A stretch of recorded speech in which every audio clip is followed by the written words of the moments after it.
إن الحمد لله نحمده ونصلي على رسوله الكريم. أعوذ بالله من الشيطان الرجيم. ومن أظلم ممن منع مساجد الله أن يذكر فيها اسمه وسعى في خرابها أولئك ما كان لهم أن يدخلوها إلا خائفين لهم في الدنيا خزي ولهم في الآخرة عذاب عظيم. اہل توحید، اہل الحدیث، نبی کریم صلی اللہ علیہ وسلم کے وارث، صحابہ کے وارثوں کی جماعت ہے جو اسی دعوت کو اپنے سینے سے لگائے ہوئے دنیا میں کونے کونے میں اپنے پیغام کو پہنچا رہی ہے، جس دعوت کو امام الانبیاء، امام کائنات، امام اعظم محمد الرسول اللہ صلی اللہ علیہ وسلم نے اہل مکہ کے سامنے پیش کیا تھا، جس دعوت کو صحابہ نے پیارے نبی کی مبارک زبان سے سن کر تابعین تک، تابعین نے تبع تابعین تک، محدثین اور ائمہ دین تک اس پیغام کو پھیلایا تھا۔ دنیا کے اندر اگر کوئی جماعت حق پر ہے تو وہی جماعت ہے جس نے منہج صحابہ کو اپنے لیے صراط مستقیم سمجھتے ہوئے اپنی تمام تر عقائد و اعمال کی بنیاد منہج صحابہ پر رکھی ہے۔ اور یہ پیغام توحید، یہ رسول کریم صلی اللہ علیہ وسلم کی دعوت، منہج سلف کی دعوت، منہج صحابہ کی دعوت، ان دعوتوں کو دنیا میں پھیلانے کے لیے جو مراکز اہل ایمان استعمال کرتے ہیں وہ اللہ کے گھر، وہ مساجد ہیں۔ اہل شرک، اہل بدعت، غیر اللہ کی عبادت کرنے والے، رب کی سچی توحید کے اندر شرک کی ملاوٹ کرنے والے، پیارے نبی صلی اللہ علیہ وسلم کی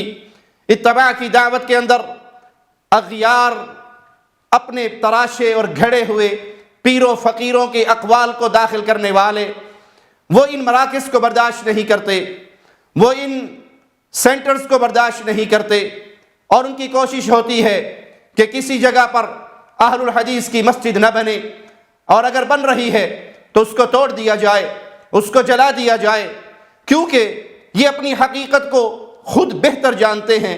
یہ جانتے ہیں کہ ان کی دعوت شرک کی دعوت ہے، بدعت کی دعوت ہے، خرافات کی دعوت ہے، قصے اور کہانیوں کی دعوت ہے، بزرگوں کے اقوال کی دعوت ہے۔ ان کے پلے میں نہ رب کا کلام ہے، نہ مصطفیٰ کا فرمان ہے، نہ صحابہ کا منہج ہے، بلکہ یتیم ہے، نہ ان کے ہاتھ میں صراط مستقیم ہے۔ یہ اٹکل پچو لگانے والے، اغیاروں کے اقوال کو رسول کریم کی حدیث میں فوقیت دینے والے، اپنے پیروں، فقیروں، اماموں، بزرگوں کو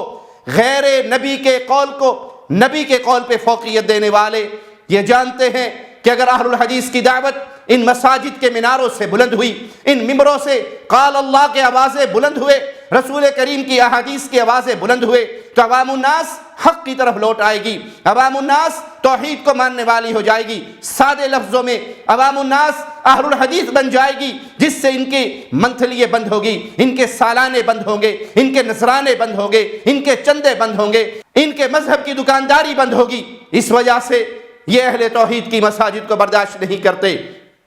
اور حال ہی میں ظلم کی یہ کہانی دنیا نے دیکھی کہ ایک گروہ جو شرک کی غلاظت میں ڈوبا ہوا، وحدت الوجود کا عقیدہ رکھنے والا، اللہ کو، اللہ کی سچی توحید کو چھوڑ کر قبروں میں دفن ہو جانے والوں کی روحوں سے فیض پانے کے عقیدے رکھنے والا، نقشبندی، چشتی، قادری، سہروردی گمراہ سلسلوں کی ہاتھوں پر بیعت کرنے والا، اس گمراہ فرقے نے جب دیکھا کہ کوہاٹ کی سرزمین پر اہل حدیث کی مسجد تعمیر ہو رہی ہے تو ان ظالموں نے اللہ کے اس گھر کو توڑ دیا، اللہ کے اس گھر کو شہید کر دیا، اللہ کے اس گھر پر حملہ کیا۔ کس پر حملہ کر رہے ہو؟ اہل حدیث کی مسجد پر، اور تم بھول کے یہ اہل حدیث کی مسجد ہی نہیں، یہ رب کا گھر ہے۔ وَأَنَّ الْمَسَاجِدَ لِلَّهِ، یہ تو رب کا گھر ہے، یہ رب کی توحید کا مرکز تھا، یہ اسلام کا مرکز تھا، یہ قال اللہ وقال الرسول کی صدائیں بلند کرنے والا، اور ان میناروں سے اللہ کی توحید اور پیارے نبی کی رسالت کا پیغام بلند ہونا تھا۔ تم نے ان میناروں کو توڑا، تم نے ان محراب کو توڑا، تم نے اس مسجد کو شہید کیا، کیا سمجھتے ہو تمہاری ان اوچی حرکتوں سے توحید کا پیغام دب جائے گا، رسالت کی دعوت کا پیغام دب جائے گا؟ نہیں، اللہ کی قسم، یہ پیغام توحید ہے۔ جب تک اس دھرتی پہ آخری اہل حدیث بھی زندہ رہے گا، وہ اللہ کی توحید کا پیغام، مصطفیٰ علیہ الصلاۃ والسلام کی فرما برداری کا پیغام دنیا کو دیتا رہے گا، مسجدوں سے دے گا، چوراہوں سے دے گا، چوک میں آ کر دے گا، گلی گلی میں پہنچ کر دے گا، گاؤں گاؤں میں آ کر دے گا۔ تم اپنے غیظ و غضب کی آگ میں جل کے راکھ ہو جاؤ گے، لیکن دعوت توحید کو تم کبھی روک نہیں سکو گے۔ اور کوئی یہ نہ سمجھے کہ یہ پہلا ماجرا ہے۔ بٹگرام کے اندر اہل حدیث کی مسجد کو جلایا گیا، اور ایک لمبی تاریخ ہے اہل شرک کی، لمبی تاریخ ہے ان پیر پرستوں کی، ان امام پرستوں کی، ان قبر پرستوں کی، ان مردہ پرستوں کی۔ جہاں بھی ان کو موقع ملا اہل حدیث کی مساجد کو توڑا، وہ حیدرآباد کی گلیاں ہو، ان ظالموں کے ہاتھوں اہل حدیث کی مسجدیں ٹوٹی۔ وہ کوئی بھی علاقہ ہو جہاں ان کو موقع ملتا ہے، جہاں یہ قوت کے اندر ہیں، لوگوں کے سامنے اکرام مسلم کا جھوٹا نعرہ لگانے والے، لوگوں کے سامنے امت کے اندر جوڑ پیدا کریں، توڑ پیدا نہ کریں، یہ جھوٹی آواز بلند کرنے والے اہل حدیث کی مساجد پہ حملہ آور ہوتے رہے ہیں۔ اور یاد رکھیے، یہ شر والی بات نہیں، اللہ اس شر کے اندر بھی خیر پیدا کرے گا۔ یہ جتنا اس توحید کے پیغام کو دبائیں گے، اللہ اس پیغام کو اتنا ہی بلند کرے گا۔ حقیقت یہ ہے کہ اپنے منہج کے ساتھ جڑیے، توحید کے پیغام کے ساتھ جڑیے۔ ان ظالموں کے ساتھ محبتیں، ان ظالموں کے ساتھ پیار کی پینگیں بڑھانے والوں، یہ اس سانپ کے بچے کی طرح ہے جسے آپ اپنی ہتھیلی میں دودھ لے کر پلاتے رہو، اور جب وہ کاٹنے کے قابل ہوگا اسی ہتھیلی پہ کاٹے گا جس ہتھیلی سے اس نے دودھ پیا ہوگا۔ بھلے ان کے دھرنوں کا استقبال کرو، بھلے ان کے کھانوں کا اہتمام کرو، بھلے ان کی سٹیج پر جا کر زینت بن کے ان کو قوت دو، آپ اپنے دل کو صاف کر کے، اپنے دل کی سچائی کے ساتھ جاؤ، آپ محبت کے ساتھ جاؤ۔ ان کے دل کے اندر پیغام توحید کی جو نفرت ہے، ان کے دل کے اندر پیارے نبی صلی اللہ علیہ وسلم کی سنت کی اتباع کی جو نفرت ہے، وہ نفرت رہے گی جب تک یہ سچے راستے پر نہیں آئیں گے، جب تک یہ سچی توحید پر نہیں آئیں گے۔ تو اے اہل ایمان کی جماعت، اے اہل حدیث، اپنی ہمتوں کو بڑھاؤ، اپنے رب سے اپنا تعلق جوڑو، ان مراکز کو آباد کرو، ان ظالموں کی دھمکیوں کے سامنے اپنے سر کو نہ جھکاؤ، بلکہ یاد رکھو کہ یہ راستہ محمد الرسول اللہ کا راستہ ہے، یہ راستہ ابو بکر، عمر، عثمان و علی کا راستہ ہے، یہ صحابہ، تابعین اور تبع تابعین، محدثین اور ائمہ کا راستہ ہے۔ پیغام توحید کے پرچم کو بلند رکھو، پیارے نبی کی رسالت کے پرچم کو بلند رکھو، ختم نبوت کے پیغام کو بلند رکھو، اور ہر اہل شرک سے ٹکراؤ، ہر اہل بدعت سے ٹکراؤ، اپنی دعوت کو مصطفیٰ کے انداز میں، پیارے نبی کے منہج پہ چلتے ہوئے دیتے رہو۔ اور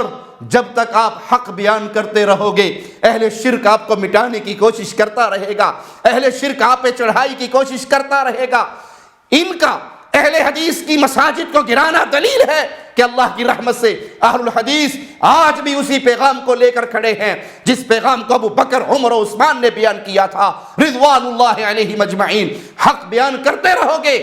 آگے بڑھتے رہو گے، اور ایک وقت وہ آئے گا جب اہل الحدیث حوض کوثر پر امام الانبیاء، امام کائنات، امام اعظم محمد الرسول اللہ صلی اللہ علیہ وسلم کے مبارک ہاتھوں سے جام پینے کے لیے جمع ہوں گے، اور وہ کہیں گے اے اللہ کے نبی صلی اللہ علیہ وسلم، دامن میں گناہ تو بہت لے کر آئے ہیں، لیکن ہمارا عقیدہ اتنا سچا اور سچا تھا، ہم نے رب کی وحدانیت میں کسی غیر کو شریک نہیں کیا، اور آپ کی رسالت کے اندر بھی ہم نے کسی غیر کو شریک نہیں کیا، اسی لیے لوگ ہمارے دشمن تھے، اسی لیے ہماری مسجدیں توڑتے تھے، اسی لیے ہمارے مدارس پہ حملہ آور ہوتے تھے، اسی لیے ہمارے علماء کو شہید کرتے تھے۔ لیکن یہ راستہ شہادتوں کا راستہ ہے، اور یہی راستہ رب کی جنت میں لے جانے والا راستہ ہے۔ ثابت قدم رہیے، اللہ سے مدد مانگتے رہیے، پیغام توحید کو عام کرتے رہیے، یہاں تک کہ یہ جان خالق و مالک کے حوالے کر دی جائے اور اللہ کی جنتوں کے ہم مہمان بن جائیں۔ اقول قولی ھذا واستغفر اللہ لی ولکم ولسائر المسلمین۔